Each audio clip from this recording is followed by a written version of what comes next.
حمد ہے اس ذات باری تعالیٰ کی جو سارے جہانوں کا مالک ہے، اور درود ہے حضور اکرم حضرت محمد صلی اللہ علیہ وآلہ وسلم کی ذات مبارکہ پر۔ اللہ سے دعا ہے کہ وہ ہمیں دنیا و آخرت کی تمام بھلائیاں عطا فرمائے۔ بسم اللہ الرحمن الرحیم۔ السلام علیکم۔ بات کریں گے آج سب سے پہلے تحریک لبیک پاکستان کی۔ تحریک لبیک پاکستان دینی میدان میں دین اسلام کے لیے ہر کوشش اور ہر عمل کر رہی ہے، اور اس کے علاوہ عملی میدان، سیاسی میدان میں پاکستان کے عام لوگوں کے حقوق کے لیے اگر بات کریں تو تحریک لبیک عملی طور پر ہر معاملے میں میدان میں ہے اور حق کو حقدار تک پہنچانے کے لیے اہم کردار ادا کر رہی ہے۔ ابھی پچھلے 3 دن پہلے راولپنڈی میں سرکاری گارڈن کالج کو حکومت کی طرف سے پرائیویٹ کیا جا رہا تھا، جس پر اس کالج کے اسٹوڈنٹ 3 دن سراپا احتجاج رہے۔ حکومت کی طرف سے کوئی سنوائی نہیں کی گئی، اور اس کے بعد تحریک لبیک پاکستان راولپنڈی پی پی 15 کی قیادت نے اس احتجاج میں بھرپور شرکت کی، اور کل تمام مطالبات منوا لیے گئے۔ ہر ایک کے لیے تحریک لبیک پاکستان میں میدان میں ہے۔ تحریک لبیک تعلیم کی ترقی، معاشی ترقی، معاشرتی ترقی اور تمام تر نظام کو بہتر کرنے کے لیے آپ لوگ تحریک لبیک کا ساتھ دیں۔ اسلامی امارات افغانستان کی بات کریں گے۔ اسلامی امارات افغانستان کے ہیڈ لیڈر ملا ہیبت اللہ اخونزادہ صاحب کے حکم پر دی نیشنل پری گورنمنٹ کمیشن بنا دیا گیا ہے، جس کی سربراہی ڈپٹی اکنامک اسٹیٹ الحاج ملا عبد الغنی برادر اخوند صاحب کریں گے، اور اس کمیشن کا مقصد شفافیت کو یقینی بنانا، مؤثر خدمات فراہم کرنا، خریداری کی مشکلات کو کم کرنا اور ان مشکلات کو حل کرنا، اور ملک میں تمام تر حکومتی خریداری کی سرگرمیوں کو منظم کریں گے تاکہ تمام اداروں کی خریداری میں خرد برد اور کرپشن کو ختم کیا جائے۔ اس کمیشن کے ممبران میں ministry of finance and economy, department of affairs کے سربراہ، متعلقہ سیکٹرز کی منسٹریز کے سربراہان، اور اس سال کے ابھی جو ہے وہ 1 دن بعد اس کی میٹنگ کا آغاز کیا جائے گا۔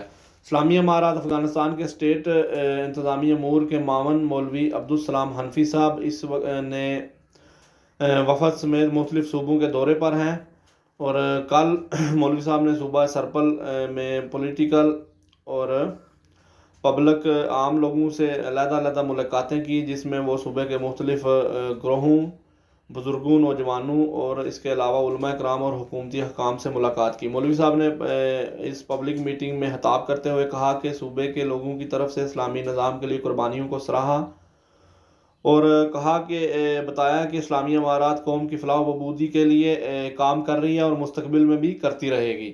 اس ملک کے تمام تر صوبوں میں ترقیاتی منصوبوں کا کام جاری ہے۔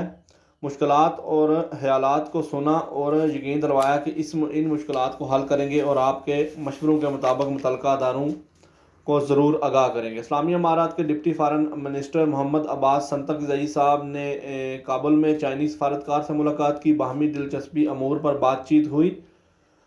چائنیز سفارتکار نے اس موقع پر پورے افغانستان کی سیکیورٹی پر اطمینان کا اظہار کیا، اسلامی امارات کی محنت کو سراہا، اور کابل میں چائنیز سفارت خانے پر سیکیورٹی کے حوالے سے مزید توجہ کا کہا۔ سنتکزئی صاحب نے چائنا کی طرف سے کی جانے والی انسانی ہمدردی، انسانی امداد کا شکریہ ادا کیا، اور اس سرد موسم میں مزید تعاون کا کہا۔ دونوں ملکوں میں تجارتی تعلقات کی مضبوطی پر بات کی گئی۔ اس موقع پر انہوں نے کہا کہ چائنیز سفارتکار کو اس بات کا یقین دلوایا کہ اسلامی امارات افغانستان اپنی سرزمین کو کسی کے خلاف نہ استعمال کرے گی اور نہ ہی کسی کو استعمال کرنے کی اجازت دے گی۔ مزید بتایا کہ افغانستان میں غیر ملکی سیاسی شخصیات، سفیروں اور سفارت خانوں کی حفاظت اسلامی امارات کا بہت اہم اور مین مقصد ہے۔ Ministry of higher education, minister شیخ ندا محمد ندیم صاحب نے جنوبی زون کے دورے پر ہیں۔ اس کے دوران انہوں نے صوبہ کے مختلف ان علاقوں کے مختلف علماء کرام اور ایجوکیشن اداروں کے سربراہان، پروفیسرز، اسٹوڈنٹ اور علاقائی شخصیات سے ملاقات کی۔ اس کے علاوہ منسٹر صاحب نے صوبہ ہوسٹ پکتیا کی شیخ زاہد یونیورسٹی کے لیڈرشپ ٹیم، پروفیسرز اور اسٹوڈنٹ سے ملاقات کی اور انہوں نے مذہبی اسکالرز اور نوجوانوں سے بھی ملاقات کی. ان کو معیاری تعلیم پڑھانے پر زور دیا. اس نظام اور اسلامی نظام اور سائنسی ایجوکیشن کو مضبوط کرنے کے لیے نصیحتیں دی. علماء کرام سے کہا کہ آپ اس شعبہ تعلیم کو سپورٹ کریں اور اسلامی نظام کو مزید مضبوط بنانے میں اہم کردار ادا کریں تاکہ ہم اسلام دشمنوں سے چھٹکارا حاصل کر سکیں. اس کے علاوہ انہوں نے کہا کہ ہمیں ہر ادارے میں، ہر ڈپارٹمنٹ میں علماء کرام کی ضرورت ہے اور آپ اپنی خدمات فراہم کریں. لوگوں کی مشکلات کو سنا اور ان کو حل کرنے کا عہد کیا. Ministry of industry and commerce کے منسٹر الحاج نور الدین عزیزی صاحب نے پرائیویٹ سکولز کے یونینز اور ایسوسی ایشن کے حکام سے ملاقات کی. ان حکام نے اس ملاقات میں کاروباری لائسنس، ٹیکس اور ٹریڈ لائسنسز حاصل کرنے میں درپیش مسائل پر بات کی اور انہیں حل کرنے کا کہا. عزیزی صاحب نے ان کی مشکلات اور تجاویز کو سنا اور حل کرنے کا مکمل یقین دلوایا اور متعلقہ حکام کو ضروری ہدایات دی.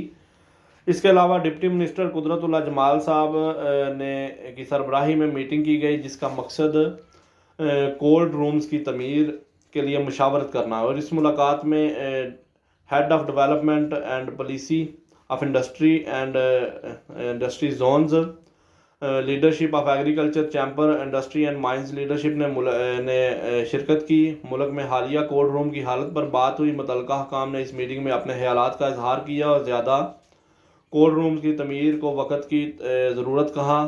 اس کے علاوہ اس معاملے پر پرائیویٹ سیکٹر سے مشورہ کرنے اور متعلقہ ایجنسیز سے مشورہ کرنے کا فیصلہ کیا گیا تاکہ ان رومز کی تعمیر کے لیے مکمل فیصلہ کر کے کام کیا جائے. صوبہ کنار کے department of agriculture, irrigation and life stock نے بتایا کہ UNDP آرگنائزیشن کے تعاون سے ضلع چاچا میں 11 ملین افغانی کی لاگت سے نہروں کی صفائی اور حفاظتی دیواروں کی مرمت کا کام مکمل کروایا گیا. حکام نے بتایا کہ ان نہروں کی صفائی کے مکمل ہونے کے بعد 2100 ایکڑ زمین کو پانی کی سہولت فراہم کی جائے گی اور وہاں کاشتکاری کے مسائل کو حل کیا جائے گا اور لوگوں کی زرعی پیداوار میں اضافہ ہوگا. بہت شکریہ. جزاک اللہ. اللہ حافظ.